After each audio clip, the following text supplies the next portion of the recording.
Good morning, good afternoon, and good evening. I am Joey Francis, your life, love, and relationship coach. Thank you so much for joining me. Rejection. Something I didn't think I would have to talk about, but here we are. And it's with a very, very heavy heart that I have to say this is more about the guys than it is the girls. Now, granted, women aren't exactly safe from all this because even in my day, I have encountered women that couldn't take no for an answer and essentially stalked me for a bit. But to me, it's laughable, right? Because it's like in reality, what are they going to do? Now, granted, could they have done something? Yes, absolutely. Slashed my tires, had people follow me around to like beat me up or kill me or whatever the case is. So, sure, there's still a danger to it. But I don't think there's much of a danger as there is when a man can't take no for an answer. And this is where this whole topic comes from because over the past while, actually, you know what? I would even say the past handful of years of me coming into contact with women who are seeking some sort of help, I've heard very similar stories over and over again about guys that really can't take no for an answer. And when I say can't take no for an answer, I don't mean like beg and plead and oh, you didn't even get a chance to know me. You know, you're not even being reasonable and any of this stuff. I'm talking about that a woman will say to them, it's we're done. It's over. It's finished. And literally the guy will be like, yeah, okay, cool. And then the next day show up at their house being like, hey, sweetie, are you ready to go? We're going to go to dinner. We're going to go do lunch. And they're just completely delusional. Like they have absolutely no idea that she literally dumped him the day before. To the point that I've even been pulled in to these types of situations. And granted, I don't want to be pulled into these situations. This is like above my pay grade, so to speak.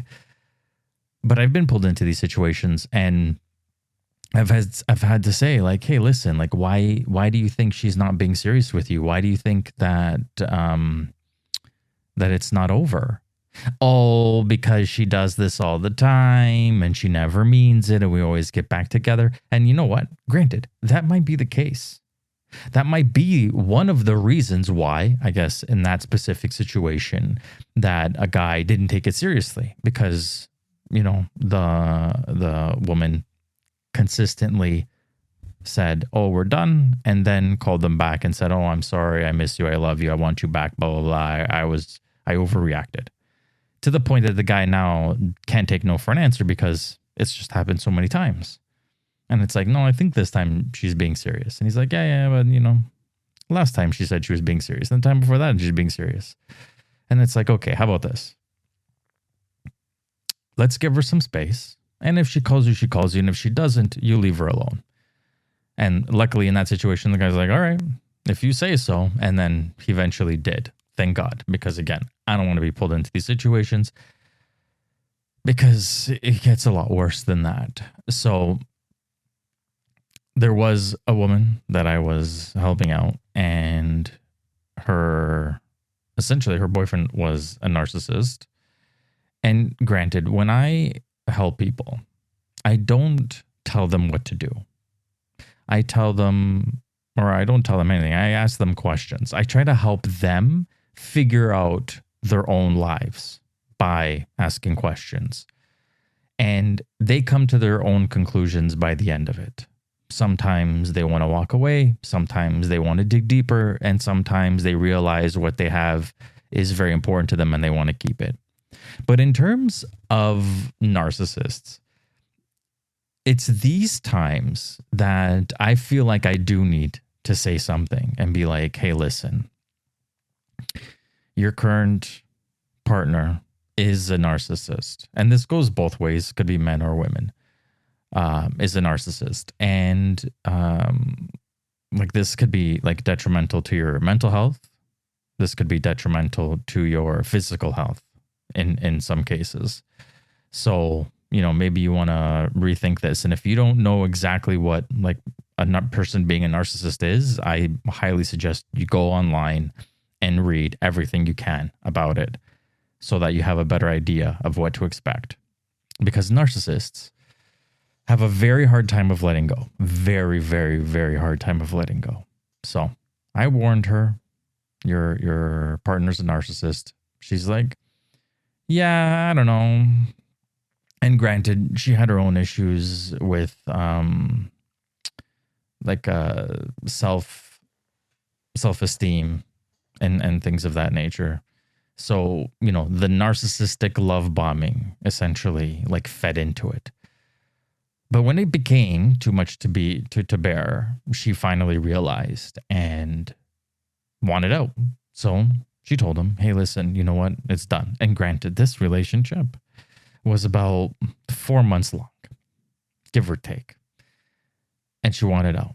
She's like, hey, listen, I'm done with you. I'm done with this. Because he would get very angry to the point where he was verbally abusing her and like yelling at her constantly in public, sending voice notes, like the whole 9 yards. So she had enough. She wanted to walk away. Fine. For the first, couple of weeks, he gave her space. And I mean, even I was surprised. I was like, I don't know if this is really going to be it. I have a feeling he's going to come back. But hey, listen, if this is it, it's like count your blessings, move on with your life. Unfortunately, that wasn't it. So what ended up happening is she was staying with a friend in a like a beach resort type of place. This guy went there, found her, saw her sitting on the balcony with her friend, even though it was a man, they were just friends and he was much older. He stood at the bottom, yelling up at the balcony, get down here, get your asses down here. And he was obviously swearing and going crazy. They obviously both went down. She felt so embarrassed because, this is a friend and he has to deal with this yelling in front of all these other people that are like walking around. And they went down and she's like, listen, it's over. Like, leave me alone. Get out of here. The guy came. He's like, hey, listen, like she's obviously not interested in seeing you or talking to you right now. Like, give her some space. And the ex proceeded to punch this guy out. Now, luckily, this guy was ex-police or some sort of like military something or other, because he took him down and like told her, call the 911. 911. Cops came, arrested him, whole 9 yards. Okay. You would think after being arrested that would be enough. No, that wouldn't be enough. So again, some time went by. And aside from he like phoning, text messages from different numbers, I might add, because she would continuously block the number. He would, constantly like bother her. She tried to even get a restraining order. They wouldn't give her one because they said that her life wasn't in danger. Now, this guy was literally arrested for punching somebody out, but apparently her life's not in danger. And listen, I love the police. I love firefighters. I love them all. But this time I'm going to wag my finger at them because, the circumstances here are like blatant, right in your face. They didn't give her a restraining order. Not that it mattered with this guy, but let me finish with the story.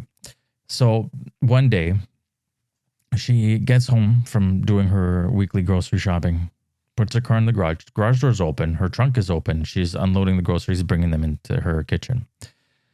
And the kitchen, this is a 3-level like townhouse. So she's, bringing them up. Kitchen's on the middle level. She hears apparently someone walk into her house saying her name. She freaks out, runs to the bathroom, locks herself in. Luckily, she had her phone with her. Dials 911. He proceeded to go onto the second level, and started banging on the bathroom door, banging and banging and banging and banging on the bathroom door to the point that he broke the bathroom door with his hand. His hand was all bloody. Bathroom doors are broken. Cops get there. And this is just like from what I heard. Obviously, I wasn't there. Cops get there. They, she gets out, runs to the downstairs, runs to the cops and tells the cops, this guy broke into my house and he like broke my bathroom door. Look at his hand. It's all bloody and blah, blah, blah. The cops are like, hey, wait a minute. What the heck is going on here? Pull him aside and start talking to him. And I guess he was a very, very good smooth talker because he tells the cops, oh, that's my girlfriend. She's overreacting. We had a little bit of a fight. His hand is bloody. The bathroom door is broken.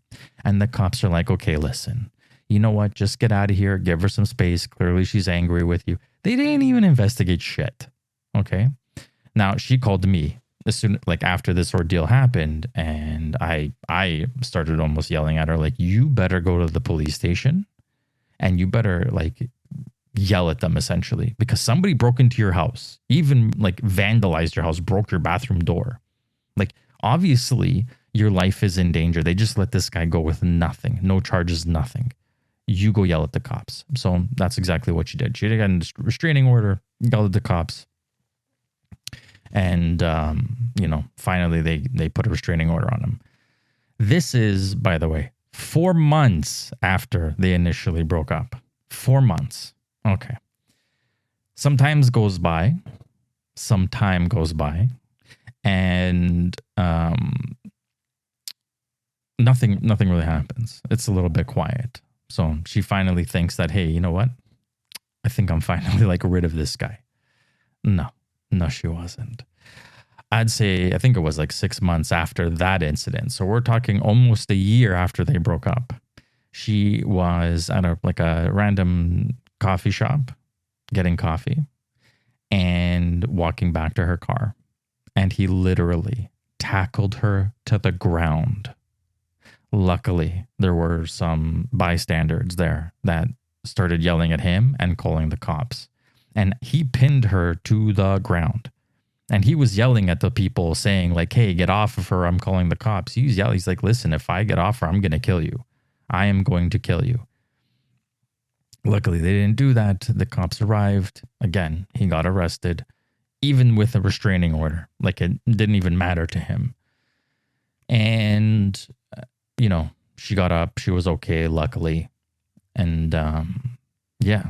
And funny enough, to this day, this is going on, I think, 2 years now. To this day, he still will randomly call her and text her from all different numbers saying how he misses her, loves her, wants her, I hate you, you're a bitch, you're this, you're that, and continues like having conversations with himself going back and forth.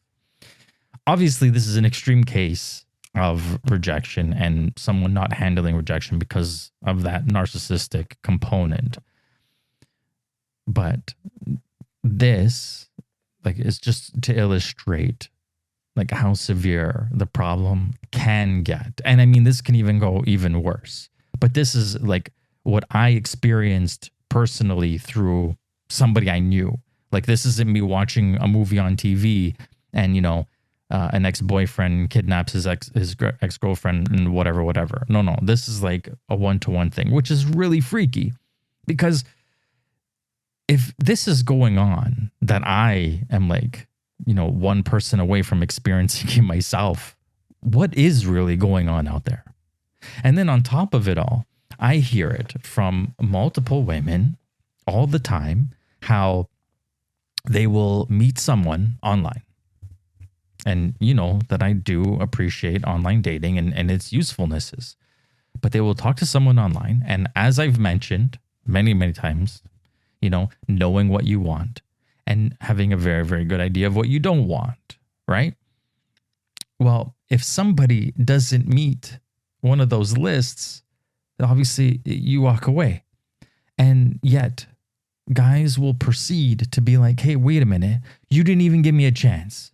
You didn't even let me talk to you on the phone. You didn't even let me take you out on a date. And it's but I don't want to take you on a date because you don't have what I'm looking for. Full stop. Like, that's it. It's done. And yet they still fight and fight and fight. And I hope that anybody listening to this pass this on to anyone that you think might have a problem with rejection. Because here's the thing, ladies and gentlemen, both of you, if you have a problem with rejection, nothing you say and nothing you do, nothing, zero, will bring back an ex-partner. Nothing you say and nothing you do will give someone like the idea to give you another chance. It's not happening. It's not going to happen. I'm telling you right now, it is not going to happen. You can fight all you want. It is not going to happen. And in the very, very rare cases that by any chance someone's playing games with you and they want you to fight for it and come back, they aren't worth your time. Okay? So realize that when you get rejected, somebody is telling you that they do not like you. From that point forward, any energy, anything that you do to try to get them back is just a waste of your time. It's a waste of your resources and it's a waste of your energy. And see, like, we may not realize it today because of however old we are, but our time is limited. It is literally the only commodity in the world you cannot get back. So rather than, ponder and think, oh, what can I say? What can I do to get this person back? Don't bother. Go out and find someone who wants you for you. Not someone who literally tells you, I don't want you. And then you're like, no, yeah, you do. You totally do. You do want me. No, they explicitly say that they don't. Take that message as if God Almighty himself came down and told you this. Move on with your life. And I'm going to be honest with you. If somebody says to you that they're done with you, and then a week later, 2 weeks later, 3 weeks later, they come back, listen, to me, the answer is still no. It's you dumped me. Why am I going to take you back? Why would I want to take you back? You rejected me. You said I wasn't good enough for you. Why would I take you back? Because they had time to think about it and change their mind? That's a very dangerous thing. Now, listen, I'm all about second chances when they're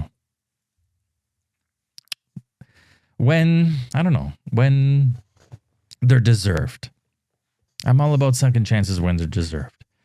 But if somebody isn't going to realize what I am and what they have and dump me, then want me back, to me, no. Because what's going to stop you from doing it again and again and again and again? I'm not 20 years old. I'm not like here to play around because you woke up one day thinking, I don't think he's the right guy for me. And then a week goes by and you're like, shit, I really miss him. I really miss him. I think I want him back. Okay, I want you back now. I want you back. I realized I want you back. And listen, the choice is yours, whether you go back to somebody who's rejected you. But just to reiterate, if somebody rejects you, they clearly do not see your value. They don't like you for who you are. They don't like you for what you are. They want nothing to do with you. Save your breath, save your time, and move on with your life. Listen, if it sucks, it sucks. If you need time to, process it, take the time to process it. I'm not telling you to right away to go find somebody else. I'm just saying, understand that that's it. It's done.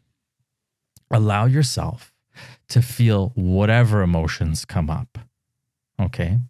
And if your like self-esteem is hurt and like you have some insecurities from this, remind yourself of the person that you are. Remind yourself of um, like your accomplishments, things that you're proud of. Engage in self-care. Take care of yourself. Do things that prioritize you relaxing, going back to normal. Anything that promotes well-being. And, for that, it's going to be different for everybody. Journal if you need to. Get things out by writing them down. And I mean, if you don't know how to do that, I do have a book that is not near me right now, so I can't hold it up. But it is called The Logic of Me, a guided journal for self-discovery. And if you need help in that area, I highly suggest you buy my book and go through it, because it is literally a guide that will help you figure yourself out, figure your shit out, and essentially teach you how to journal and teach you how to live life more clearly. So there's lots of ways to get over, being rejected. But one of those ways should not be chasing people down, trying to convince them otherwise, because it's not going to work. I don't know how many more times I need to say it. It's not going to work. It is not going to work.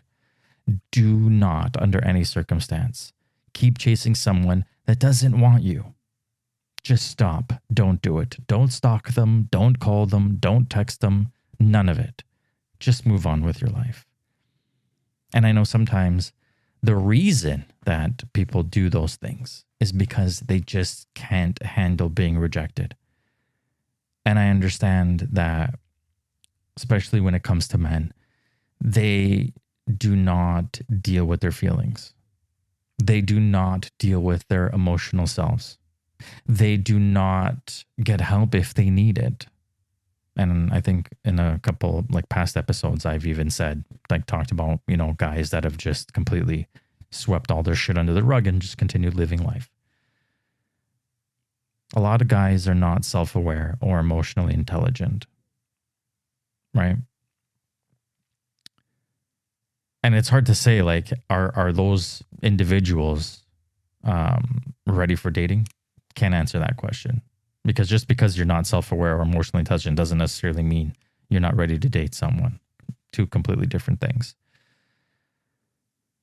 It's just that because of their lack of self-awareness and the lack of emotional intelligence, that they tend to overreact when getting rejected. Now, granted, I think that in the landscape, it is getting better.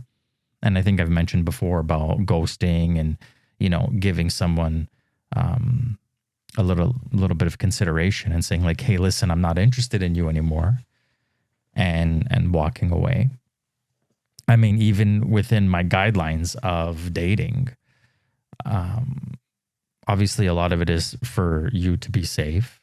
And again, either or, men or women, and providing someone with the least amount of information about you, that is like personal information, so that if you wanted to like cut it off, they have a very, very hard time trying to find you, stalk you, etc., etc. And granted, some people out there are very, very good at what they do, and they're very, very good actors. And they will lie to you and convince you that they're like the sweetest, nicest person ever. And then the minute you're like, listen, I like you, I appreciate you, there's nothing there. And then all of a sudden it's like a switch. And here comes the devil incarnate, and, where are you going? You're mine, and et cetera, et cetera. So you do have to, live carefully, but not stop living at the same time.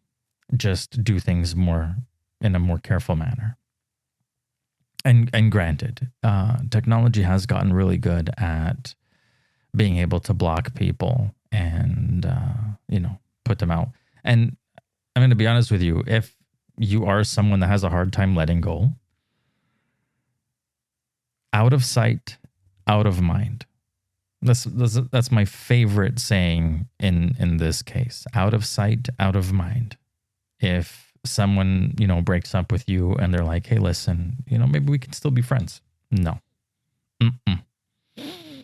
No. I mean, this is your decision to make, obviously. But if you have feelings for them and they want to break up with you, out of sight, out of mind, because it's the easiest and best way to get over something, as opposed to having it stand in front of your face and teasing you over and over and over again, reminding you of what you lost or what doesn't want you. It's not good for the it's just not good for us carrying that shit around. Out of sight, out of mind. Someone breaks up with you and you might have a hard time letting go. Delete and block. Delete everything they've ever sent to you and block them, and hope that you don't run into them, on the street type shit. And even if you do, turn your head the other way and keep walking. I think that's pretty much it, right? I think that's pretty much it. Well, anyways, ladies and gentlemen, thank you so much for listening. Remember, if somebody dumps you or if somebody wants nothing to do with you, listen to them and walk away and move on with your life and go find something better. Okay. Because if you remember, my number one deal breaker, I only like people who like me, right? So if someone doesn't like me, then I don't like them. Accept that into your life. I'm giving you this. You can take it, use it, run with it. Okay. If somebody doesn't like you, they're not worth your time. This isn't like hey, I don't like you, and it's like, oh, I accept that challenge. I'm gonna make you like me. No, don't even bother. Don't waste your time. Okay, we're older now. We don't need to play these games. Go find somebody that actually likes you. It's just that simple. Okay, we're gonna wrap it up right there. Rejection. Walk away gracefully. Move on with your life. Thank you so much for listening. If by any chance you wanted to buy my, guided journal or my other book, Logical Guide to Happiness, you can go to my website. That's joeyfrancis.com, joeyfrances.com. And there, if you really wanted to, because last week somebody wrote in and we talked about it. Oops, I'm sorry. You can write in, and if you want, we can make it an episode, or I can just respond to you personally and answer any questions you may have. Again, thank you so much for listening. You have no idea how much I appreciate each and every single one of you. I do this to provide the world with some sort of insight and information. And I honestly hope, even if I can just help one person, it all makes it worthwhile to me. So remember, love yourself, go out into the world and make decisions that are best for you. I think that's what I've been saying. Until next time.